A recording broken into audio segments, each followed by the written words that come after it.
Bom dia, meu nome é Joachim Schema, eu sou vice-cônsul-geral do Consulado da Alemanha e queria dar as boas-vindas para vocês para mais uma edição do Café com o Cônsul. Aqui eu tenho uma xícara com uma tartaruga, copo do aço, Ok. então o café está já pronto e eu vejo agora que a Salete Rego também está presente. Bom dia, Salete. Bom Tudo dia, bem? Morgan. Deixa-me apresentar a Salete, uma amiga do consulado de muito tempo. A Salete é médica radiologista, especialista em diagnóstico mamário. Ela faz o doutorado na Universidade de São Paulo e pós-doutorado na Universidade de Halle, na Alemanha. É membro da Comissão de Mamografia do Colégio Brasileiro de Radiologia e professora da Universidade Federal Fluminense no Rio. Hoje vamos falar sobre mamografia, prevenção do câncer da mama, no contexto do Outubro Rosa, e eu vesti uma gravata rosa, especialmente para nossa conversa de hoje. Ah, Então, Salete, qual é o significado exato do Outubro Rosa? então, antes de tudo, eu quero agradecer o convite. Estou muito feliz de estar aqui. Vielen Dank für die Einladung. Ich freue mich sehr, mit euch hier zu sein. Das ist für meine Freunde in Deutschland. Esse é para o pessoal lá da Alemanha que está acompanhando. Não precisa se assustar que a live vai ser em português. Então, o significado do Outubro Rosa. O Outubro Rosa é o mês de conscientização da detecção precoce do câncer de mama. Mas a gente tem que lembrar bastante disso, que durante todo o ano, todos os dias, é dia de se fazer a detecção precoce do câncer de mama. E por que isso, né? Porque quando nós detectamos um tumor menor do que 1 centímetro, a chance de cura dessas pacientes são em torno de 95 a 98%. Então, isso vai significar em tratamentos menos agressivos, né? Tanto cirúrgicos como quimioterápicos, se for o caso. Então, é muito importante de fazer a mamografia, certo? Certo? Nós temos muitos métodos, né? Ou alguns métodos para a detecção do câncer. Temos a mamografia, a ultrassonografia, temos a ressonância magnética, mas a mamografia é o método mais importante para se fazer essa detecção. Pode falar um pouco sobre vantagens e desvantagens da mamografia? É claro, bom, a mamografia é um método que é bastante conhecido nosso, né? Ela tem estudos científicos sólidos comprovando uma redução da mortalidade em torno de 40%. Além disso, a mamografia é um exame que é disponível, é um exame que ele é reprodutível, ou seja, a forma que nós fazemos a mamografia no Brasil é igual na Alemanha, igual no Japão, é igual em todo mundo, né? Então, isso é uma outra vantagem da mamografia. Então, é disponível, é reprodutível, ela tem baixo custo e é um método que é familiar aos médicos de uma forma geral, né? Então, os médicos têm uma familiaridade com a mamografia. Além disso, a mamografia é o melhor método para a detecção de calcificações, que é a manifestação mais comum daqueles tumores de mama iniciais. Então, por esses motivos, a mamografia é o método, é o exame básico escolhido para a detecção precoce do câncer de mama. Muito interessante e muito importante também, né? Então, fale um pouco, por favor, Salete, sobre o rastreio no Brasil. Como funciona? Então, aqui no Brasil, nós temos o rastreio, que nós chamamos de rastreio oportunístico. Existem dois tipos de rastreio. O rastreio organizado, rastreio populacional organizado, que nós não temos aqui, por exemplo, existe na Alemanha, por exemplo. Aqui no Brasil é o rastreio oportunístico. Então, qual é a diferença de uma coisa para outra? No rastreio organizado, o governo, ele convida a paciente para fazer o exame. Então, ele organiza e administra todo esse processo. Aqui no Brasil, nós temos, então, assim, no organizado, o governo vai mandar uma cartinha para a dona Maria, que vai fazer o exame dela no dia X, na clínica Y, né? Então, aqui no Brasil, nós não temos isso. Então, é o rastreio oportunístico, a paciente, ela vai espontaneamente a um posto de saúde, e se ela estiver de acordo com as recomendações do Ministério da Saúde, ela vai ter a sua mamografia solicitada, né? Então, quais são essas... Ah, e um outro detalhe importante, né? Para nós dizermos que um país tem um rastreio organizado e populacional, 70% da população tem que fazer parte desse programa, né? Porque menos do que isso não pode ser considerado que o país tenha esse rastreio organizado. Então, assim, quais são as recomendações do Ministério da Saúde aqui no Brasil, né? É que as pacientes, elas iniciem a mamografia em torno de 50 anos, né? Até os 69, e façam esse exame até a cada 2 anos. Então, você estudou também na Alemanha e fez o pós-doutorado, como já falamos, na Alemanha, em Halle. Qual seria a diferença do rastreio na Alemanha? Você pode falar um pouco sobre isso também? Ah, claro. Então, foi uma oportunidade muito peculiar, muito ímpar para mim, porque o rastreio na Alemanha começou no ano de 2000, e pelo menos na parte do sul da Alemanha, que foi que eu acompanhei com a professora Haiwang, em torno de 2002. Então, o governo convidava as pacientes para fazer os exames, esses exames também lá, a mesma faixa etária, a partir dos 50 anos até os 69, só que agora existe uma certa discussão em termos de se alargar essa idade limite, né, a mais posterior, porque hoje em dia as pacientes de 70 anos são pacientes consideradas os antigos 50 anos, né, as pacientes estão realmente muito bem, muito ativas ainda aos 70, então existe essa discussão na Alemanha de se alargar de 50 até uma idade mais posterior, né? E lá, então, uma vez a paciente faz a mamografia, existe uma conferência semanal onde os casos são discutidos. Então, a paciente faz mamografia, ou o exame é suspeito ou é normal. Então, se o exame for suspeito, essa paciente vai prosseguir com a investigação dela, fazendo ou a ultrassonografia ou a biópsia, e daí, se for detectado câncer, ela vai ser encaminhada para o tratamento, mas isso é tudo de uma forma bem célere, né? Uma paciente, por exemplo, quando ela faz uma biópsia na Alemanha, o diagnóstico sai no dia seguinte.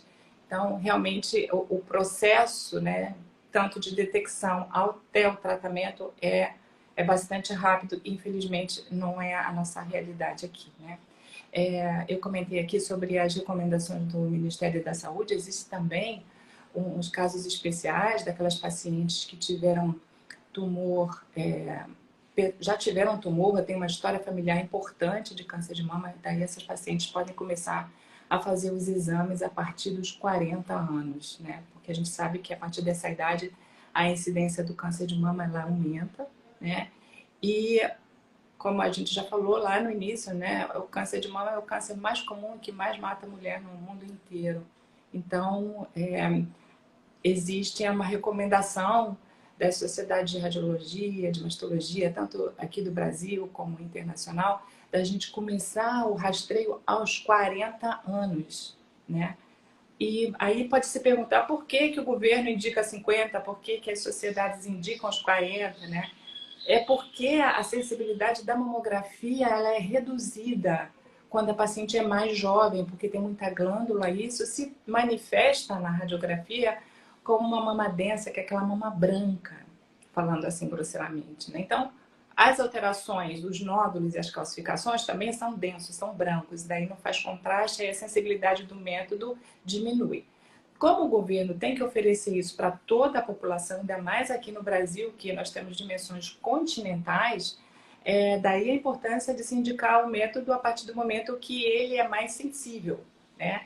Mas a gente tem um outro lado da moeda, que a gente sabe que a incidência ela aumenta bastante a partir dos 40 anos, e aos 40 anos as mulheres estão a pleno vapor, né, em todos os sentidos da sua vida, tanto afetivo, familiar, profissional. Então, um diagnóstico, né, não dado nessa faixa etária, que especialmente aqui no Brasil a gente tem uma incidência bem alta, né, de câncer nessa faixa etária de 40 aos 50, a paciente estaria perdendo aquela chance e o tumor já vai ser detectado quando ele é palpável dessa Agora, paciente.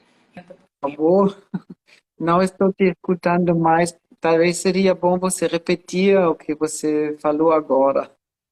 Você Ah, ok. consegue me ouvir? Até onde você ouviu? Que com os 40 anos, as mulheres estão em pleno vapor com a vida familiar, etc. e tal, e talvez pode repetir. Então, eu vou repetir, vida ruim. Então, aos 40 anos, as pacientes estão a todo vapor, né? Na vida familiar, na vida afetiva.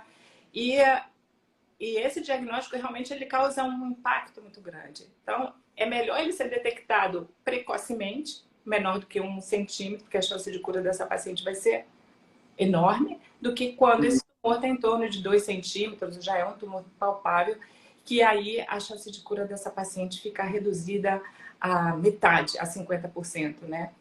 E a gente tem que lembrar também, né, que a mama, ela tem um significado muito importante para as mulheres. A mama, ela é uma referência do feminino, ok? Temos o útero também, mas o útero está lá escondido. A mama é frontal, você vê, é tipo o carro-chefe, né? Então, ela também está sinalizando ali a beleza, a feminilidade, tem a questão erótica também da mama. A mama representa a vida com a amamentação. Então, realmente, um diagnóstico de câncer, isso afeta muito, muito a psique das mulheres, né? Então, eu acho que isso é um dos fatores, assim, fundamentais. As mulheres também estão no mercado de trabalho, então, com esse diagnóstico, elas vão ficar afastadas do mercado de trabalho também por um certo tempo. Então, a família, os amigos, esse tipo de diagnóstico, ele balança, né, com os alicerces de toda a estrutura afetiva também, né, dessa paciente. Você falou bastante agora sobre o início da periodicidade de exames. Um, Você já falou sobre a discussão na Alemanha de prolongar a faixa etária até 69, eu acho. Tem uma data limite, digamos, dizendo que a partir de, não sei, talvez 70 anos, 75, não é mais preciso fazer um exame, uma mamografia. Então, olha, esse tema é extremamente controverso, Joachim, porque, como eu te disse, nós, de uma forma geral, preconizamos que se inicie a partir dos 40, as políticas governamentais a partir dos 50, justificando por conta da maior sensibilidade do método. Todo esse raciocínio tem um sentido, né? Hum, A minha opinião pessoal é que as pacientes comecem aos 40 anos e façam até enquanto elas estiverem bem, né? Mas isso, quando a gente traça uma política governamental, nem sempre é possível você deixar isso de uma forma aberta, né? Então, existem hum, países que começam aos 40, vão até os 74, tem países que fazem dos 40 até os 55 anos a mamografia anual, e a partir dos 55 anos essa mamografia é feita a cada 2 anos. Tem países que preconizam que se faça mamografia a partir dos 50 a cada 3 anos. Então, assim, se a gente for fazer um apanhado internacional, existem muitas controvérsias em relação a essa data de início e do fim, né, da mamografia. Lembrando que hoje em dia, realmente, as mulheres aos 70 anos, os 70 hoje estão sendo os antigos 50, como os 50 são os antigos 30, né? Então, toda hum, a estrutura, ela está diferente nos tempos atuais. Então, isso, hum, existe uma tendência, quando possível, de se fazer uma programação de rastreio mais personalizada, quando possível, né? Mas em termos hum. de política governamental, você tem que deixar o cobertor que cubra a maior cubra a maior parte de todo mundo, né? Vamos dizer assim. Hum. Você já falou brevemente sobre a periodicidade, palavra difícil para mim. Ah, Então, o que eu entendi é que em vários países tem um regulamento diferente. Como é no Brasil? Então, aqui no Brasil, o que o Ministério da Saúde recomenda é que se inicie aos 50 anos a mamografia, porque a sensibilidade do método aumenta, né, nessa faixa etária, porque Hum, tende a ser mais adiposa, é mais gordurosa, então a gente consegue ver melhor, né, as lesões, e que vá até os 60 anos. Em relação a essa faixa etária, atualmente nós somos iguaizinhos ao que é preconizado na Alemanha. Na Alemanha também é exatamente a mesma coisa. Só que na Alemanha existe agora essa discussão de se postergar a data limite, né, posterior, a mais tardia, para a realização da mamografia. E naqueles casos, né, aqui no Brasil também, da paciente que tem história pessoal, ela já teve câncer, ou alguém da família dela, ou a mãe, ou a filha, teve um parente de primeiro grau que teve câncer, ela pode também ter essa mamografia solicitada a partir dos 40 anos. Existe também essa observação. uhum. Agora, vamos falar um pouco sobre as possibilidades de detectar o tumor da mama. Você já mencionou uma tecnologia, mas quais são os outros exames para se detectar o tumor da mama? Então, em primeiro lugar, a mamografia, né, pelos motivos que eu já explanei aqui. E aí nós temos também a ultrassonografia. A ultrassonografia, normalmente, ela é complementar à mamografia. E ela está indicada quando nós temos aquela mama densa, aquela mama bem glandular, que a sensibilidade da mamografia é baixa. Então, a ultrassonografia, ela ajuda para esclarecer. Então, muitas vezes nós vemos um nódulo na mamografia, a gente faz um ultrassom, aí vê que esse nódulo é um cisto, então é uma alteração benigna. Então a paciente vai fazer o rastreio dela a cada ano ou a cada 2 anos, está tudo tranquilo. Ou então, se ela tem uma lesão sólida, que tem características de malignidade ou que potencialmente pode ser um tumor, então a gente vai indicar uma biópsia. Então a ultrassonografia ela serve para complementar a mamografia, né? E também é um excelente método para nós fazermos as biópsias quando necessários, quando essas lesões são evidenciadas, obviamente, pela ultrassonografia. E nós temos a ressonância magnética, que é um método que não depende de densidade mamária, é um método que trabalha mais com transparência e captação do contraste, é um método excelente para a detecção de câncer precoce, porque ela não só vê a morfologia, a forma da lesão, mas ela também vê como funciona, né, a captação do contraste, então ela dá informações morfológicas e funcionais, né? Lá na Alemanha nós temos alguns centros universitários e privados onde eles têm uma experiência fantástica de mais de 10, 15 anos com biópsias comprovadas através de ressonância. Realmente é um espetáculo. Mas a ressonância magnética tem ainda algumas limitações. O primeiro deles é o custo. O custo do exame realmente é muito elevado, Hum, né? hum, Além disso, a ressonância não é reprodutível porque existem protocolos diferentes também, né? Tempos de exames diferentes. A paciente precisa receber um contraste venoso, que é o gadoline, causa pouca reação alérgica, mas eventualmente, raríssimos casos, isso pode acontecer. Então, isso é uma coisa que tem que ser também pensada. Além disso, a gente também tem que ter os profissionais competentes, né, com uma expertise para estar interpretando esses exames.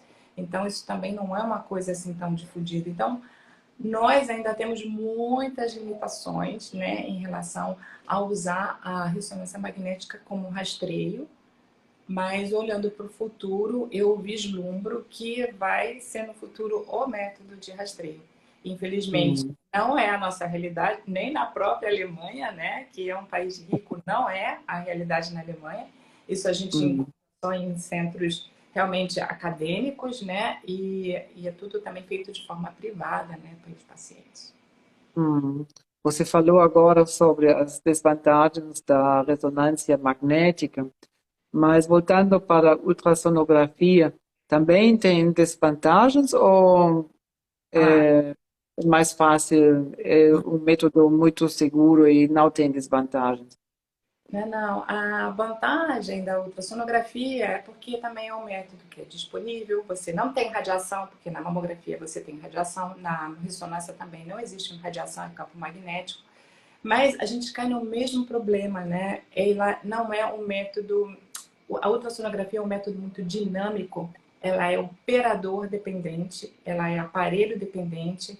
Não tem como a gente estabelecer um protocolo fixo, como a gente tem para a mamografia, né? Que a mamografia a gente faz 2 incidências e é esse exame. E se você pegar a sua imagem, as chapas, as radiografias e levar para o Japão, vai ser exatamente igual e é uma forma que a gente tem de comparar. A ultrassonografia, por ser um exame dinâmico, o operador vai fazer a imagem de uma certa forma do jeito que ele quiser. Então precisa de um operador muito dependente, muito experiente, né? E a gente não tem como documentar todos os momentos desse exame. Então, a ultrassonografia, além disso, não é um bom método para a gente detectar as calcificações, né? Então, que é uma manifestação, que é a manifestação mais comum dos tumores iniciais, assim como também a ressonância também não detecta calcificação, mas a ressonância, se essa calcificação estiver representando um tumor que seja vascularizado, a ressonância consegue pegar, né? A ultrassonografia não. Eventualmente a gente pode ver calcificações pela ultrassonografia, se elas estiverem aglomeradas ou se elas estiverem dentro de um nódulo, mas definitivamente não é um método que possa ser usado como rastreio de uma forma geral. Agora, existem também exceções. Se você está lá no país da África, que você não tem condições de você ter um mamógrafo com sala blindada, com manutenção, com técnico, com radiologista ultrassom, poderia ser um método usado como rastreio nesses casos mais extremos, né? Em que não tem radiação, é um aparelho de baixo custo e você pode levar o ultrassom para onde você quiser. Então, eventualmente, a gente poderia pensar em usar o ultrassom como rastreio apenas nesses casos, né? Que são muito, Hum, muito hum, particulares. uhum. Agora, eu gostaria de fazer uma pergunta talvez um pouco estranha, mas eu sendo homem, né, obviamente os homens não têm seios, mas tem casos também de câncer na região do peito do homem. Então, existe também o câncer de mama masculino, eles são raros, mas eles existem. E aí, Existe? também tem que fazer a mamografia, né? A gente também vai fazer a ultrassonografia para saber se aquele nódulo é sólido ou cístico, se tem características de malignidade. E aí, se tiver, a gente também vai realizar a biópsia, né? E é Uhum. uma coisa muito, chega a ser curiosa, porque os homens, quando chegam para fazer biópsia, eles chegam muito tranquilos, deitam na cama, quase dormem. E aí, quando você começa a fazer o procedimento, apesar de você, eu sempre converso, explico tudo, mas durante o procedimento eles se estressam. As mulheres já são inversas, elas já chegam chorando, já chegam estressadas, e aí com a conversa elas vão relaxando e fica tudo bem. Os homens já são o oposto, né? Eu acho esse comportamento masculino bem curioso. Oh. Agora, eu gostaria de falar um pouco sobre os efeitos psicológicos também, né? Você tem muita experiência com o diagnóstico e você também, imagino que você pode dar uns conselhos para seus pacientes, como, digamos, lidar com um diagnóstico difícil. Tem umas dicas como abordar essa situação difícil, tem ajuda psicológica, como você poderia ajudar, ou como você ajuda seus pacientes nessa situação difícil. Então, um diagnóstico de câncer de mama, ele é realmente um grande desafio, né, para qualquer mulher. Então, assim, no meu cotidiano, né, na universidade ou nos lugares em que eu trabalho, as pacientes normalmente elas chegam quando elas vão fazer a biópsia, que é o momento que o radiologista está ali tendo um contato mais próximo, né, com a paciente. Elas chegam muito estressadas, elas chegam chorando, muito tensas. Então, antes de qualquer coisa, eu me apresento, eu pergunto se ela quer chorar. Eu falei, quer chorar? Pode chorar, deixa eu chorar. Falei, tá querendo? Vamos conversar sobre isso? Umas querem conversar, outras não. E aí, se não quer conversar, eu dou uma puxadinha. Eu falei, tá com medo do quê? Aí elas falam, tô com medo do exame. Aí eu falei, eu explico, olha, o exame eu explico todo, passo a passo, antes de começar. Durante o exame eu vou falando, agora é ultrassom para identificar a lesão, agora a gente vai fazer a asepsia da mama, agora eu vou fazer um anestésico que arde igual uma anestesia de dentista, e depois você não vai sentir mais dor. Se você sentir dor, você fala, tô aqui do teu lado, eu faço mais anestésico. E durante toda a retirada de amostra, eu tô ali junto com elas. Então, assim, eu explico antes e eu explico durante o procedimento, né? E se ela está muito estressada, até mesmo antes de deixar ela chorar e perguntar da questão do medo do exame, eu pergunto, você está com medo mais do quê? Então, algumas falam, eu estou com medo do resultado. Eu falei, ok. Então, seria a pior possibilidade nesse momento? Seria de ser câncer, né? Que essa palavra, às vezes, elas têm dificuldade de falar e de ouvir também. Então, eu acho que é uma coisa que é bom a gente deixar transparente, e isso a gente vai sentindo de acordo com a conversa, né, com a paciente. Então, elas falam, eu tô com medo de ser câncer. Eu falei, ok, então vamos considerar a pior possibilidade de o diagnóstico vir câncer. Se for câncer, você vai tratar e você vai curar. Então, é nisso que você tem que acreditar. É uma situação desafiadora, não tem como passar para o vizinho. Essa batata quente está na mão e vai ter que trabalhar isso da melhor forma possível. E eu tenho uma visão muito otimista, eu acredito que tudo que vem pra gente é sempre pro melhor, né? Então, eu sempre falo para as minhas pacientes, olha, encara isso como um presente. Pode ser até irônico você estar ouvindo eu falar isso para você nesse momento, mas se você encarar essa possibilidade disso ser câncer como um presente, a forma como você vai dar com essa situação vai fazer toda a diferença na sua vida. É uma oportunidade de você dar um mergulho interior, de você se conhecer melhor, de você não perguntar por quê, mas para quê, né? Então, quando aparecer aquele desespero, porque que normalmente para o resultado de uma biópsia demora em torno de 5 a 10 dias, esse é o pior momento para qualquer paciente, porque você não saber o que é a dúvida corrói. Quando você sabe o que é, você se prepara, se estrutura e vai lidar com aquela situação. Mas quando você não sabe o que é, realmente isso é um momento assim, que eu acho o pior de todos. Então eu falo com elas, quando bater esse desespero, pensa, qual é a pior possibilidade? É ser câncer, tá bom. Se for câncer, eu vou curar, eu vou tratar e eu vou curar. E o que vai fazer esse percurso aí é que nem mergulhar numa piscina gelada. Vai mergulhar de um lado e vai ter que sair do outro. O que vai fazer esse percurso ser mais tolerável vai ser a fé que você tem. Independe no que, né? Mas a fé, eu acho que é uma coisa que ajuda imensamente nesse período de extremo desafio de um diagnóstico e de um tratamento de câncer de mama, né? E que eu percebo que elas entram na sala de um jeito e elas saem da sala de outra forma. Então, assim, elas saem mais encorajadas. Eu sinto que acende uma luzinha, sabe, Warren? E isso é essa mensagem que eu passo para os meus alunos lá na universidade, né? Porque apesar de tecnicamente eles terem que ser bons, a gente dá essa formação para eles, mas antes de tudo é o carinho, é o respeito, é a empatia que tem que ser dada para a paciente, para quem está ali daquele lado, porque você está do outro lado, nós médicos também estamos muitas vezes do outro lado, nós somos pessoas normais também, né? Então, assim, a gente tem que ser empática, porque você está do outro lado, é realmente uma situação assim muito sensível, que merece muito respeito e muito carinho, né, por parte das pessoas que se propõem a tratar. Então, Eu vejo muitos corações subindo aqui na tela o tempo todo. Que Então, bom. mas o que eu não vejo, se tem alguma pergunta, dos nossos ouvintes, não tem. Então, mais corações chegando. Tá todo cheio de amor a live. Sim. Que bom. Eu acho que Agora, estamos, se eu acho que vocês estamos tiverem. chegando ao fim, né?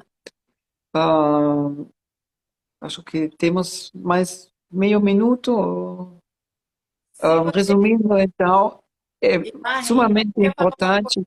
Sim, fala. Se vocês quiserem saber mais um pouquinho sobre câncer de mama, vocês podem ir lá no meu Instagram, @rego.salete. E também, se vocês quiserem saber de alguma coisa mais específica, é só colocar lá as perguntas, que eu estou à disposição para a gente ir desenvolvendo o tema, tá? Muito obrigado, Salete, para nos informar, para tirar o medo desse exame. E eu acho que, tirando o medo do exame, da mamografia, aumenta a possibilidade, em caso de doença, de cura. Então, é realmente importante de fazer a mamografia ou outras tecnologias de análise para a prevenção dessa doença terrível e temos todas as possibilidades de prevenção hoje que temos que aproveitar. Muito obrigado, Salete. Eu que agradeço o convite, foi realmente um prazer estar aqui com vocês. E meninas, olha, façam a sua mamografia. Eu acredito em vocês, hein? Façam esse ato de amor com vocês mesmas. Sim. Obrigada. Obrigado, Salete. Até Tá, mais. até mais. Tchau. Auf Wiedersehen. Auf Wiedersehen.